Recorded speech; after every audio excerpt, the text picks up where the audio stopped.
Welcome students, welcome to the video series of Vivekanand Public School. We are here again with the next part of your chapter from your history book, The French Revolution and the Idea of Nation.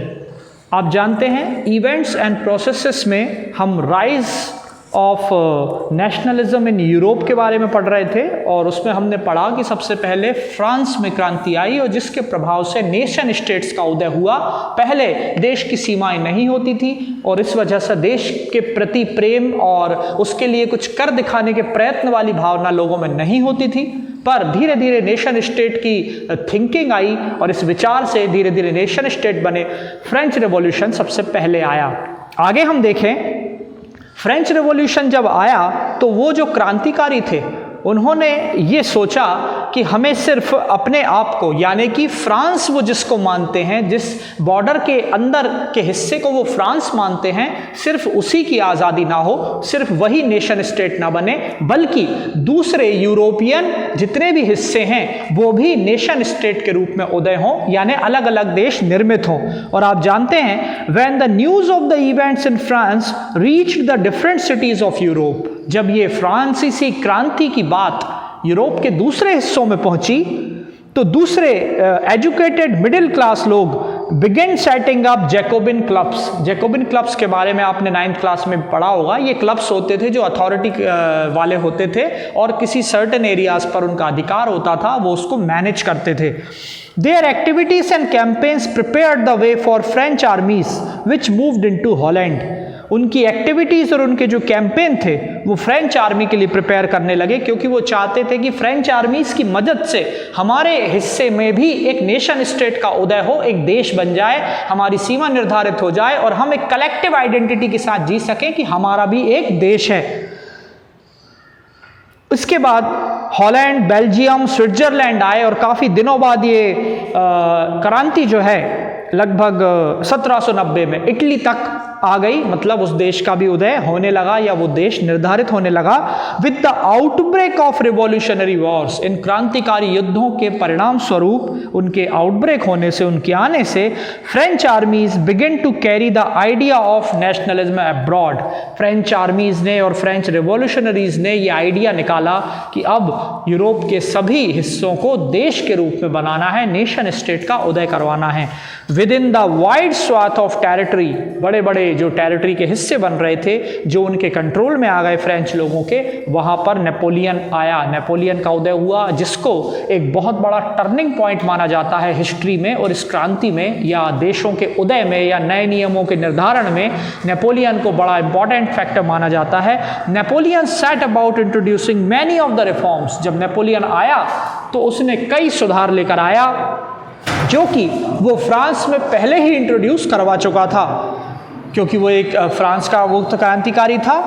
Through a return to monarchy, Napoleon had no doubt destroyed democracy in France. हालांकि जब monarchial government को destroy करके countries को बनाना, सरकारों को बनाना, ये वाला विचार चल रहा था, इसके लिए क्रांतिकारी मेहनत कर रहे थे, उस वक्त नेपोलियन जो था उसने फिर से उस डेमोक्रेटिक आइडिया को तोड़कर फिर से एक मोनार्किक या तानाशाही टाइप का आइडिया लेकर आया। लेकिन इन द एडमिनिस्ट्रेटिव फील्ड, प्रशासन की दृष्टिकोण से अगर हम देखें, एडमिनिस्ट्रेटिव पॉइंट ऑफ व्यू से देखें, तो ही had incorporated revolutionary principles in order to make the whole system more rational and efficient.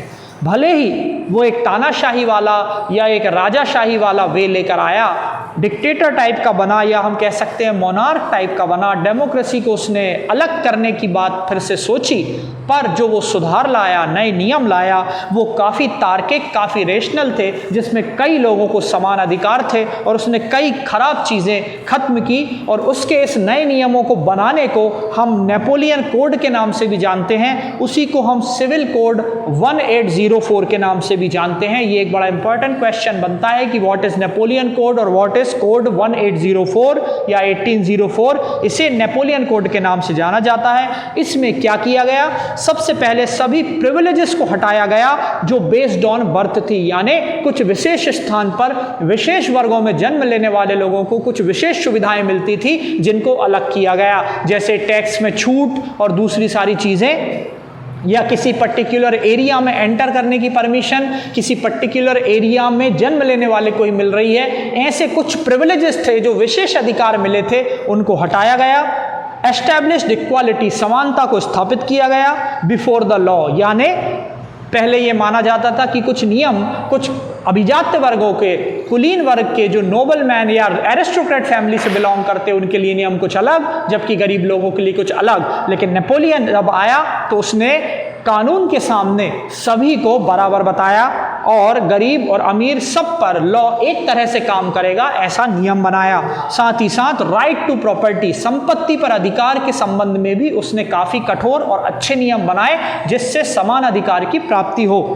This code was exported to the regions under French control, और ये केवल फ्रांस की बॉर्डर के अंदर नहीं रहा बल्कि जहाँ जहाँ फ्रांस का अधिकार होता जा रहा था उन सभी क्षेत्रों तक इस नए आइडिया या इन रूल्स को एक्सपोर्ट किया गया। In Germany, Italy, Switzerland, Napoleon simplified administrative divisions, उसने प्रशासन के क्षेत्रों को बांट दिया ताकि प्रशासन करना आसान हो जाए, एडमिनिस्ट्रेशन आसान हो जाए। फ्यूडल सिस्टम को उसने खत्म किया और साथ ही साथ ही फ्रीड पीजेंट्स फ्रॉम सर्फडम, जो किसान थे, जो दूसरों के दास थे, दूसरों की जमीन पर खेती करते थे या खुद की जमीन पर खेती करने के बावजूद भी उन्हें किसी पर्टिकुलर एरिस्टोक्रेटिक फैमिली को टैक्स देना पड़ता था या उस एरिया के मोनार्क को टैक्स देना पड़ता था, उसको उसने खत्म किया। उन्हें सर्फडम से मुक्त किया यानी दासता से मुक्त किया और मैनोरियल ड्यूज को भी खत्म किया जो भी किसानी से संबंधित थे, खेती से संबंधित थे। इन द टाउन्स टू, कस्बों में भी गिल्ड रिस्ट्रिक्शंस को रिमूव किया गया। ट्रांसपोर्ट एंड कम्युनिकेशन सिस्टम जो है इंप्रूव किए गए। Peasants, artisans, workers and new businessmen enjoyed a newfound freedom. इन सभी लोगों को यानी किसानों को, कामगार लोगों को, वर्कर्स को, नए नए बिजनेसमैन को, सबको ये नई आज़ादी अच्छी लगने लगी। बिजनेसमैन और स्मॉल स्केल के जो लोग थे जो गुड्स प्रोड्यूस करते थे, क्योंकि इस वक्त इंडस्ट्रियल रेवोल्यूशन भी आने लगा था, और छोटे स्तर के, लघु स्तर के जो उद्योग थे, गुड्स बनाने वाले थे, उन्होंने रियलाइज़ किया कि एक रूप वाले जो नियम होते हैं, स्टैंडर्ड वेट्स जो होते हैं, मेजर्स जो होते हैं वो, और जो कॉमन नेशनल करेंसी है वो सबको फ़ायदा दिलाती है, यानी इस मूवमेंट से सबको फ़ायदा हुआ। वरना पहले चीटिंग्स भी होती थी, जैसे अलग अलग जगह अलग अलग वज़न, अलग अलग जगह अलग अलग माप, या अलग अलग क्षेत्रों में बिजनेस करने के अलग अलग नियम जो कि परेशानी देते थे नए व्यापारियों को, खास तौर पर जो स्मॉल स्केल वाले हैं, उनको दूर किया। नियमों में एक रूपता लाया, यूनिफॉर्मिटी लाया, नेपोलियन सिमिलैरिटी लाया, और इस वजह से ये नए नियम, नया आंदोलन सबको अच्छा लग रहा था। And exchange of goods and capital from one region to another, चीज़ों को इधर से उधर करना यानी एक स्टेट से दूसरे स्टेट तक ले जाना भी काफ़ी आसान हो गया। नियमों में थोड़ी सी आसानी हुई। However, in the areas conquered, the reaction of the local populations to French rule were mixed. हालांकि जो लोकल पॉपुलेशंस के रिएक्शंस थे जब फ्रेंच लोगों ने उन पर अधिकार किया तो वो थोड़े मिक्स्ड थे, यानी कि सभी लोगों को वो फ्रेंच का नया रूल सबको पसंद आ रहा था ऐसा नहीं था। हालांकि एक बड़ी आबादी को, बड़े हिस्से को वो पसंद आ रहा था, पर सभी को नहीं आ रहा था। कुछ लोगों के उसके लिए पॉजिटिव, नेगेटिव, मिक्स्ड रिव्यूज थे। इनिशियली, शुरुआती तौर पर, in many places such as Holland and Switzerland, Holland आप जिसको नीदरलैंड्स के नाम से जानते हैं, जहां डच लैंग्वेज बोली जाती है, जहां का बहुत ही फेमस सिटी एम्स्टर्डम है, उसी हॉलैंड की बात हो रही है। हॉलैंड और स्विट्जरलैंड जो थे, ऐसे प्लेसेस में, और सिटी लाइक ब्रसेल्स वगैरह जो सिटी हैं उनमें, मेंस में, मिलान में, वॉर्शो में, फ्रेंच आर्मीज वर वेलकम्ड, फ्रेंच आर्मीज का स्वागत किया गया, क्योंकि वो भी चाहते थे कि जैसे फ्रेंच एक कंट्री बन रहा है, फ्रांस एक कंट्री बन रहा है, ऐसे हमारे यहाँ भी नेशन स्टेट का उदय हो और हम भी देश वाली भावना के साथ जिए, एक निर्धारित सीमा के अंदर एक निर्धारित देश हो जिसके हम नागरिक कहलाएं। ऐसी कलेक्टिव आइडेंटिटी सभी लोग चाहते थे।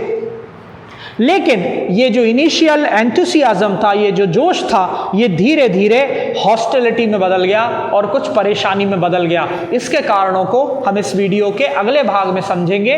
Till then, thank you very much.